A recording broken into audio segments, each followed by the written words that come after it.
В этом видео вы узнаете, о чем же должна знать каждая любовница. Прежде чем продолжим дальше, маленькая просьба к вам. Нажмите, пожалуйста, колокольчик и подпишитесь на канал. Давайте вместе с вами донесем это видео до большого количества женщин. Ведь благодаря вашему такому простому действию оно может попасть в рекомендованное YouTube.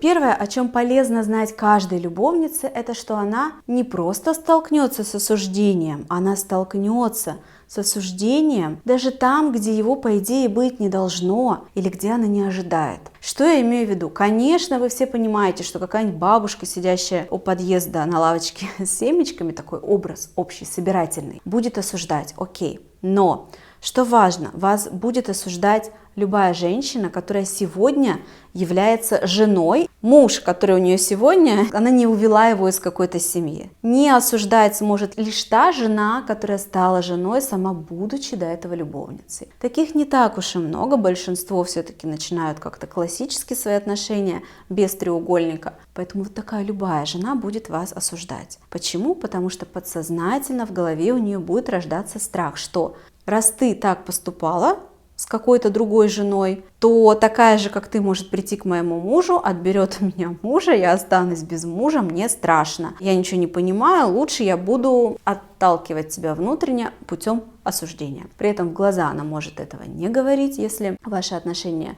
подразумевают все-таки какой-то контакт, она может это скрывать, говорить за вашей спиной или вообще не говорить, но на уровне чувств она может это чувствовать. Даже там можете встретить осуждение, где не ожидаете. Например, в кабинете у психолога или там в скайп-созвоне с психологом. Почему? Да все просто. Я пересмотрела много очень видео на эту тему на ютубе, где психологи вещают. И я смотрела на их мимику, жесты, на их голос. Те жесты, которые выдают подсознательное, они все, кого я видела, осуждают любовниц. Кто-то открыто это говорит, что любовницы, вы там себя унижаете, все плохо, ты что себя так обесцениваешь? Ну-ка ко мне на бесплатный курс, сейчас я тебя научу самоценности. При этом подтапливая. Что здесь делают? Это тоже манипуляция клиентом. Дело в том, что многие из нас выросли в семьях, где были доминирующие, сильно доминирующие, такие тиранирующие родители. Если человек вырастает в семье, где его мама или папа прессовали, то у него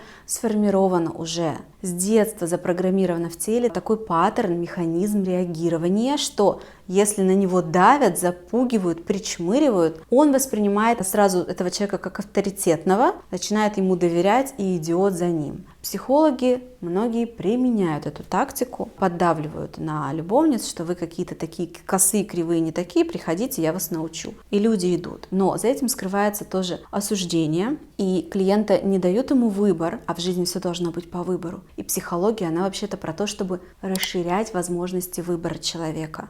Психолог не имеет права вести человека туда, куда ему кажется человеку нужно. Человек сам должен выбирать свой путь. Не потому что последствия самому расхлебывать, хотя это тоже очень важно, а потому что никто не знает за вас, где вам будет лучше в итоге. Соответственно, психологи либо ведут вас по своему пути, куда нужно, а те, которые не зазывают у людей на бесплатные курсы, пытаются быть правильными, нейтральными, так как учат нас в институтах. Мимика, жесты все-таки выдают осуждение. Ну, кто-то вот начинает руки вот так зажимать, кто-то челюсть сжимается. Почему? Потому что осуждают. Это очень больная тема. Поколениями эти любовницы существуют, столько семей якобы рушилось из-за них. Тема действительно очень больная, и, как правило, воспринимать это нейтрально может только человек, который сам находился на том конце, который сам прожил эту трудность. Если человек не проживал эту трудность, обычно боятся этого, начинают осуждать, и получается вот так. Итого, не ходите к психологам, которые осуждают любовниц, если вы любовница, потому что вас там будут пытаться вести по какому-то заранее спланированному маршруту. А ваш маршрут, он только ваш. Никто не только не знает, куда вам на самом деле будет лучше,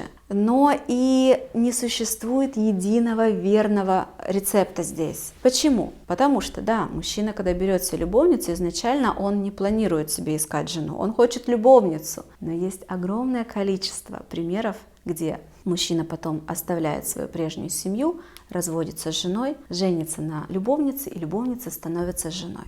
Таких хэппи-эндов меньше, чем где разочарование, слезы, нервотрепка, потерянное время и расставание. Негативных примеров много. Про негативные примеры много пишут в интернете. Почему? Потому что люди вообще любят много писать про негатив. Положительные отзывы идут писать намного реже, чем когда где-то что-то не понравилось. Но есть, даже среди знаменитостей, есть огромное количество примеров, где это закончилось положительно для любовницы. Например, братья Меладзе. Оба спустя практически 10 лет любовного треугольника все-таки женились на своих бывших любовницах, девушках из группы Viagra. Олег Табаков 10 лет был в любовном треугольнике и потом женился на своей любовнице. Гарик Харламов до того, как женился на Кристине Асмус, как гласит интернет, уж не знаю, насколько в это верить, они около года встречались, у них был любовный треугольник, Гарик еще был женат на своей первой жене. Известный любовный треугольник Ольга Бузова, Тарасов и Костенко. Сергей Безруков. Какой-то еще был интересный треугольник. Актриса Боярская, Елизавета Боярская, познакомилась со своим нынешним мужем на съемочной площадке, когда он был в браке. 2 недели бурного романа, и уже через 2 недели они поняли, что они должны быть вместе. Он развелся со своей женой, с тех пор они живут вместе и счастливы. Да, среди знаменитостей, кто именно в индустрии кино, шоу-бизнеса, часто видим мы, что браки рушатся, рождаются новые любовные треугольники. Почему там видно это чаще, хэппи-энд для любовницы? Потому что это люди, во-первых, более свободные, они реализованы в своей профессии, они зарабатывают хорошо, и у них появляется свобода выбора, и поэтому они чаще выбирают идти за своим сердцем. Люди, которые в любовном треугольнике, которые не на виду, не звезды, тоже сходятся, мужчины со своими любовницами, но вы просто этого не видите, вам в прессе это не печатают, нет к ним интереса. И в той прослойке населения, где нет финансовой обеспеченности, то есть где мужчина зарабатывает мало, и ему большая проблема развестись со своей женой, что-то там поделить, за новое ухаживать сложно, вот там любовные треугольники заканчиваются по-разному, часто неприятно, потому что мужчина не так свободен в своем выборе, ему сложнее идти за своим сердцем. Это мое мнение. Если у вас остались вопросы после этого видео, пишите в комментариях. Захожу в комментарии, стараюсь отвечать на ваши вопросы. Ставьте лайк, если вам понравилось, было интересно. Приходите в гости на канал, видео здесь выходит каждый день новое. До встречи, пока-пока.